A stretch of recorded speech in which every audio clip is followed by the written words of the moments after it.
Wildman, Kevin, Wildman. Are you serious, Wildman? Yeah, Absolutely. that's his real name.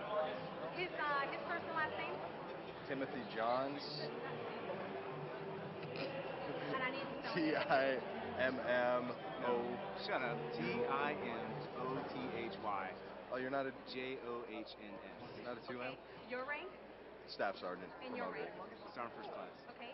And you guys are Army? Yes. Okay.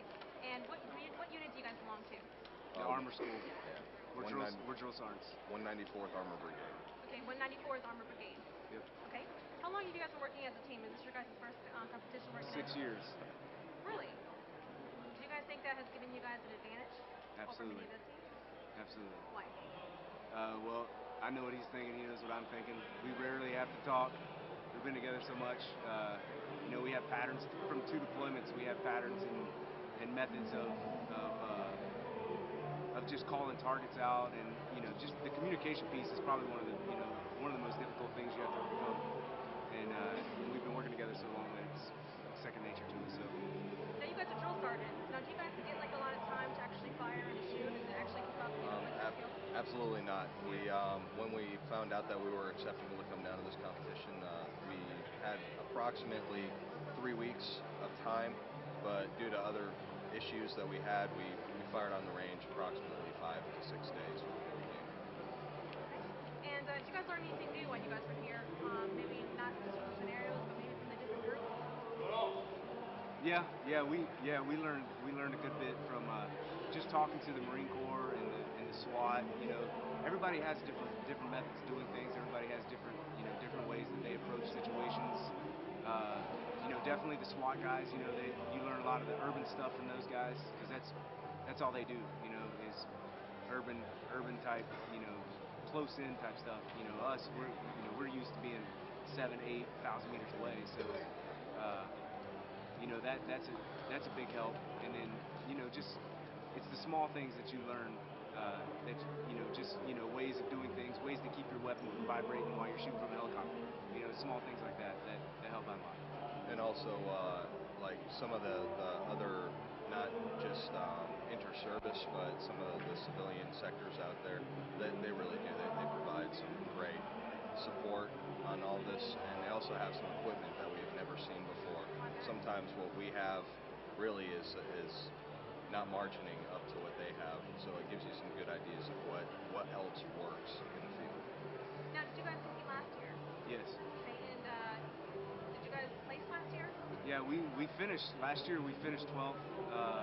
We were in the service class last year, but we had some pretty bad issues last year with our weapon systems. So this year, we overcame that. We went to a different. We went to 101st, and they squared us away with some real good weapons. Actually, the 24 we had was brand new. It was straight from Remington when we got it, and then the SAS, it probably had 300 rounds through it. So we got real good weapons. Real good optics. Yeah, real good optics, and it showed this year. I mean, last year, the first 2 days we were dead last, so we scored no points. And then by the end of the competition, we worked our way to 12th. And so, we had a feeling we were going to do really well this year, but we didn't know we were going to win. So minus the good weapons, minus the good optics, what other attributes, what do you need to be a good sniper and to actually succeed in this competition? I'd say a whole lot of patience and a lot of training. There's nothing that can replace how much training you do, and it will prove throughout unit to unit basis. You see the guys that trained for a couple of days before they got here, and the malfunctions and the issues they were having versus the ones who had weeks and weeks of training. You're just going to provide a better product that way. And as far as patience is concerned, sometimes waiting that extra couple minutes to take your shot, waiting that extra couple seconds, that makes all the difference in the world, especially talking about long-range precision fire. And what about you? What do you think that you need, an attribute to help you succeed? Patience is definitely a big one. I'd probably have to say, it really takes a lot of we call it field craft, and that's kind of just thinking outside the box. You can't, if you go in, you can't go in like like a normal soldier thinking one way. You have to be, you gotta move, move like water kind of thing, kind of so to speak. Because I mean, these events they show you plain and simple. Because you show up, you don't know what's going on, and then as soon as the event happens, there you go. You don't know what you're gonna see until you get up there, and then as soon as you get up there, you see it, you have to adapt to it. So definitely adaptability and just the ability to be flexible and think outside the box. And one last question. Do you guys have any expectations when you guys came here for the competition? We just want to do better than what we did last year, and we want to learn as much as we possibly could. Every year you can come down here and you will always meet new teams, you'll always see new tactics and techniques, and that was my whole experience down here. I wanted to learn, and I wanted to do better than what we did last year, and we were successful on both halves. Yeah, of course we wanted to win, but you never think about it, when you're going into it, because you're shooting against guys that have way more experience than us, and way better weapon systems. It's